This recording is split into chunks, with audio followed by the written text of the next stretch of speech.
you're obsessed with Star Wars, there is a 100% chance you are equally fascinated with The Mandalorian. The Mandalorian, which has spanned over 8 episodes, has its fair share of highlights ranging from colorful fights to Baby Yoda. While critics have classified The Mandalorian as an effort to win an Emmy, fans still believe the docuseries is one of the recent best things to have happened in the Star Wars universe. There is one thing peculiar to a series of this nature. The behind the scenes end up being dramatic and exciting in its own right. In this video, we will be giving you a breakdown of what it looks like behind the scenes of The Mandalorian. But first, a simple reminder on how to enter our brand new giveaway. We are giving away either an iPhone X Max, the new iPad mini, or a MacBook Pro. It's all your choice, so be sure to leave a like, comment the keyword, subscribe, and turn on notifications to enter this giveaway. It's really that simple. The Mandalorian used more LED screens than green screens. Unlike other sci-fi movies like The Avengers, The Mandalorian chose to use LED screens over green screens. With LED screens, the actors can see their surroundings, but they aren't actually there. It is the use of large, clear screens that display several locations and make it seem as if the actor is physically there. While green screens have been the standard over the years for these sorts of movies, LED screens offer shot stability and brightness, which can be adjusted during editing, and even a more realistic effect for actors. Also, LED screens are way cheaper than their counterparts. But why specifically did The Mandalorian choose LED screens over green screen? First of all, the team was operating on a low budget and a tight schedule, so it seemed like the logical thing to do. The LED screen is an old technique, and it was even used in the filming of Dr. No, where a moving image, a road, is used behind a moving car. While this didn't look realistic enough then, the story has changed today. With the use of Unreal Engine, a technology commonly used in the making of video games, editors can now make LED screens look as realistic as possible. The most important thing about this technology is that the virtual set has the ability to move with the eyes of the camera. When the camera moves, the screen adjusts itself to the movement of the camera. The most important thing is the virtual set allows for better lighting to create the best effect, a feature you cannot completely achieve with the green screen. All of the above are what the team considered to make them side with this option. Furthermore, using this option allowed the team to save a lot of money, which would have gone to set production, traveling to locations, and designing the locations to look a certain way. Interestingly, this virtue was known as the volume. Baby Yoda was operated by puppeteers. Just as you already knew, Baby Yoda isn't real, and it was created by a special effects shop known as Legacy Effects. To make Baby Yoda come to life on the screen, the team needed 4 puppeteers to make this possible. To make this work, one puppeteer controlled the eyes of Yoda, another controlled the mouth and ears, while another paid attention to the body. However, to make this work, the team had to always be in sync. Well, this would have been possible with efficient rehearsals. More interesting is the fact that Baby Yoda was one of the most important items on set. While the character isn't real, several cast members, including Werner Herzog, played the part. The cast members claimed that it was like working with a real baby on set. It was so beautiful and endearing to watch.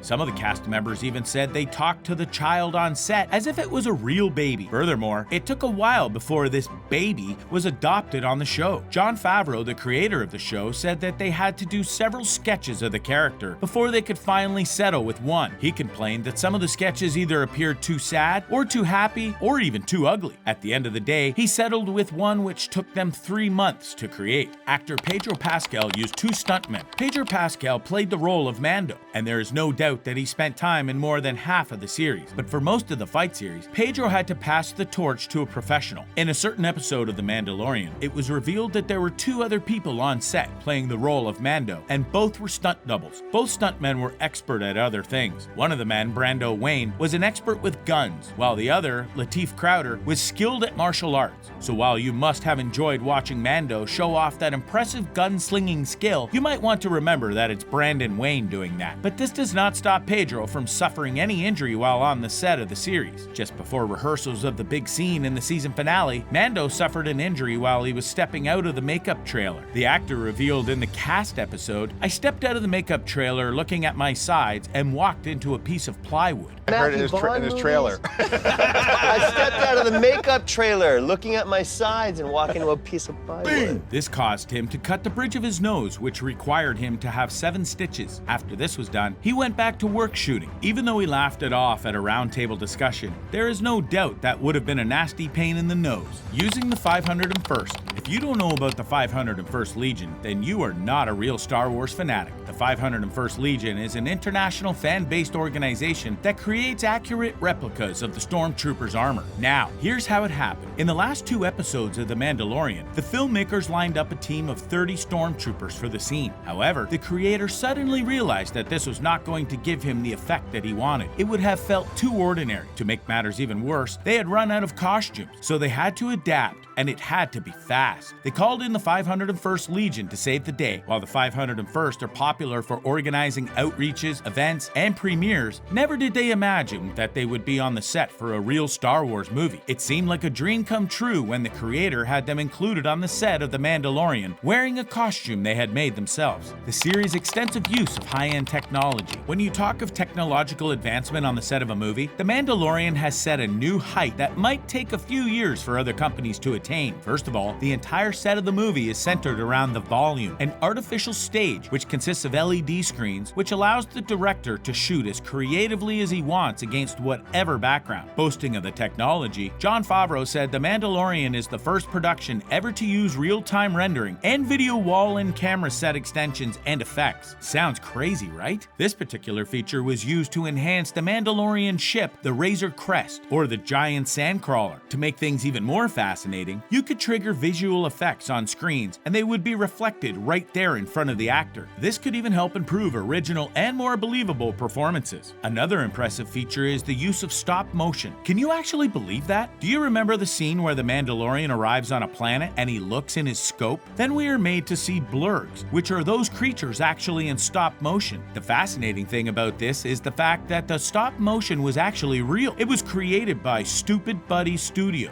and this isn't the first time they would be working with Star Wars. The animator actually was not so cool with it at first. He said, "I was always game for all of it, but I was like, I don't know how that's going to work, but I was amazed at how well it worked." Come on, who wasn't? Another important part of this technology was the fact that the show heavily relied on pre-visualization. This technology is mostly used to create a rough digital rundown of the scenes before they are properly filmed. Even though this is used by several movies, in creating The Mandalorian, the creators went an extra step by making sure that every single scene was pre-visualized, and this was done even months before shooting began. Most of Mando's weapons were designed after weapons used in the Second World War. Josh Ruth is the prop master of The Mandalorian, and he has revealed that the weapons seen on screen in the practical episodes were all modeled after guns used in World War II. He chose to do this because it was tradition. Most of the guns which had been used in the original Star Wars trilogy were modeled after guns used in World War II. As you already know, the bulk of the movie was inspired by animation. This perhaps explains the technology that was infused into the making of the movie. In fact, most of the technology used seemed to tilt towards making an animated film rather than a live-action show. But this was not just important, it was necessary. The team's tight budget was a huge problem, and they needed to operate faster than usual. This pushed the team to adopt a novel option, which ended up being almost impossible to notice. It's almost impossible not to get lost in the behind-the-scenes world of the show, and we can only hope that this sort of technology will be used more in coming movies. Also, they could be forced to use it if they are in the shoes of the show's creators. Necessity is really the mother of invention, Jon Favreau admits. And that wraps up this video. Thank you for watching.